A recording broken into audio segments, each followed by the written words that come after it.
your attention to something you may not have noticed, or might not even notice, even if you had the red Eitz Chaim book open in front of you.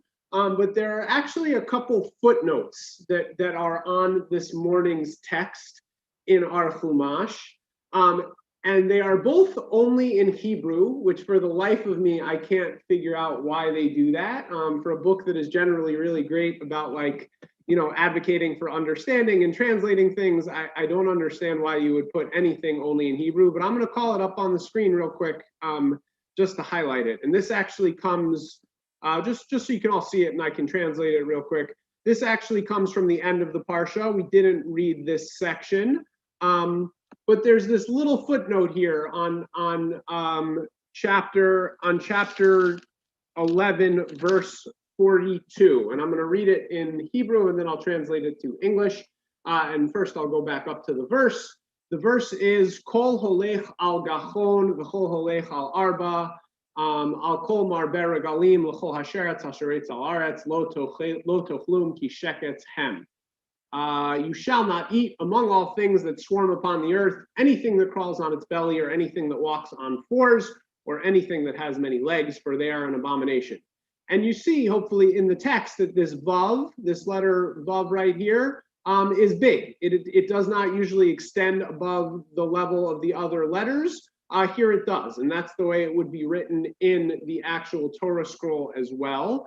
And so we go down to this little note on verse 42, that says, Vav Rabtai Uva Misorahi Chatzi HaTorah Ba'otiyot, which loosely translated means this Vav is written large, and in our tradition, or in a tradition, this is the halfway point of the Torah in letters.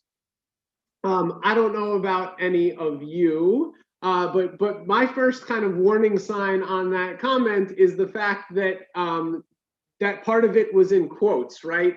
This letter is the halfway point of the Torah. And so then if you look at the commentary in the English in the Eitz Chaim, there's a comment that reads, there's a comment that reads, and this is kind of, again, a loose translation from that Hebrew footnote, the letter Vav is written large, for it is said to be the middle letter of the Torah. And as soon as I read that comment, the alarm bells were like fully going. What the heck does that mean? It is said to be the middle letter of the Torah. As far, I'm no mathematician, but I am pretty sure that something either is the middle letter of a scroll or a book or a word, or it is not. And so, this was something I don't think I had ever thought of before, but I was inclined to do a little bit of research. And so it turns out that this count is actually derived directly from the Talmud, directly from a passage in the Babylonian Talmud, which I'm going to read for you now.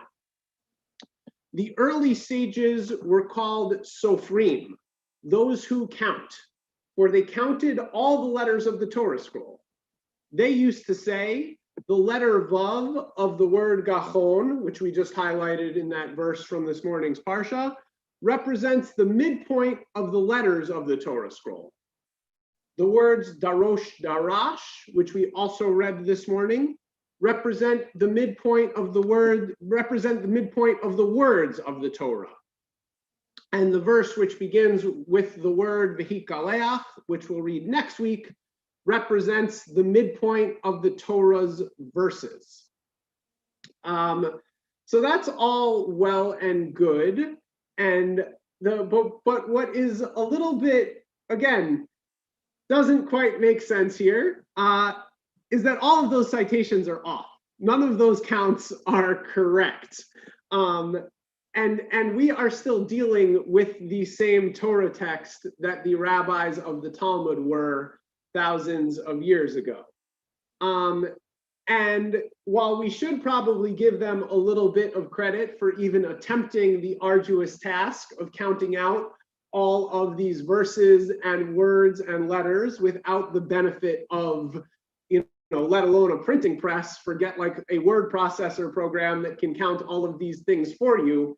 We're not talking about them being off by a couple letters or a couple words. The official count in kind of, with modern day conventions is that they were off by about 10,000 letters. So we're talking about a significant, again, there's over 150,000 letters in the Torah scroll. So again, a gargantuan and momentous task to even undertake, but they were off by a lot. And it's really not entirely clear what the heck is going on or how they justified this count. And it's something that really has, kind of perplexed sages and rabbis and thinkers throughout the ages.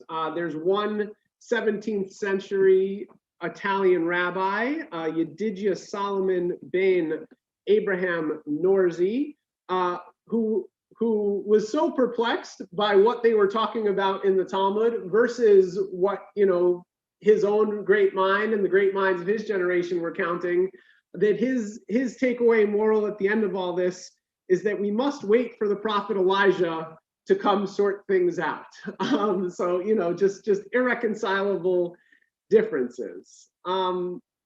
And there are two questions that kind of stick in my mind with this whole project of counting, and maybe are sticking in some of your minds as well.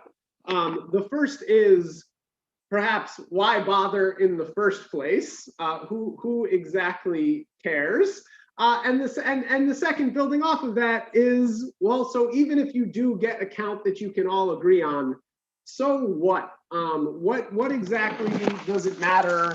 How many letters, how many words, how many verses? What does it matter which one is in the middle? What possible significance is there in this conversation?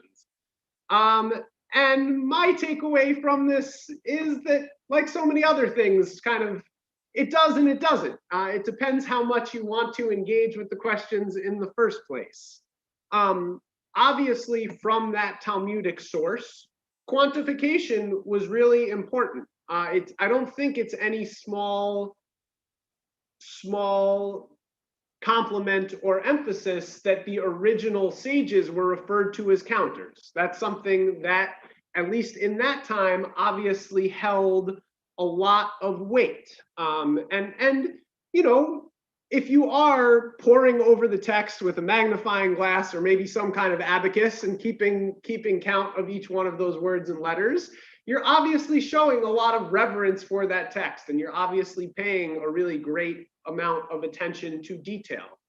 And in that regard, I do think there are some aspects of identifying the middle point that track, right? I mean, I know that when I'm reading a book, and I'm sure for many of you, if you're reading a big fat book, holding it up like this after you've been reading it for a couple of weeks and realizing that your finger is more or less in the middle, that feels like an accomplishment. It feels significant, and it feels like you're recognizing the fact that you've taken time and energy and your own brain power to really be able to make that text yours. And I think that resonates with the Torah text as well, right? This is something we revisit on an annual scale every year. And so to have some markers where it feels like, hey, we've made it halfway through this, we're doing great, can actually feel like a really wonderful, reassuring thing.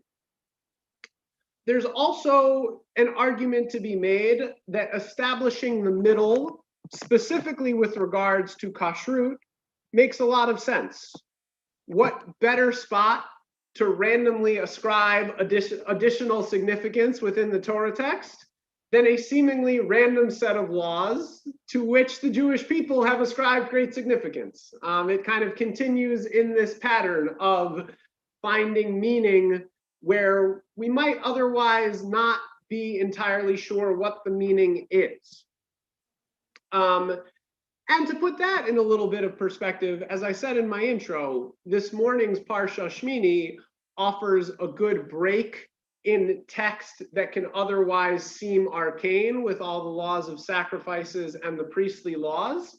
And I read in an article this week that to the early founders of Reform Judaism, the early reformers in the 19th century, when they read the laws of kashrut, they basically put that in the same camp as the laws of sacrifices, right? They kind of decided that this whole section was just as equally arcane as everything having to do with, what kind of goat or sheep or cow could you offer. But I think to us, to modern day Jews, and certainly within our community, and whether any of us ascribe to these laws of kashrut in the way they are written out in the Torah or not, that is not the kind of judgment or conversation we're here to have this morning. But kashrut is an opportunity really to, I think, take ownership of the Torah as text, much in the same way that counting letters and words can be. No matter how close we read this text, no matter how many times we read it, no matter how much we parse out each individual law and word and letter, we will never find the rationale for why these laws made it into the text. But it spurs thought and challenges, it spurs thought and challenges us to think more deeply about the text and about our relationship to the text. And it gives us an opportunity to intellectually take ownership of it and to take ownership of our Jewish lives, much in the way that, for those great early sages, counting every letter and word might have as well. And I think it's an important reminder at the end of this section of the kosher laws, that even when the meaning isn't universal or obvious, even when we can't agree on the right way to count, that process of meaning making is really where we're going to find the value and find what exactly it is we're building on, both on in our individual lives and in our conversations with our friends and family in the greater Jewish community.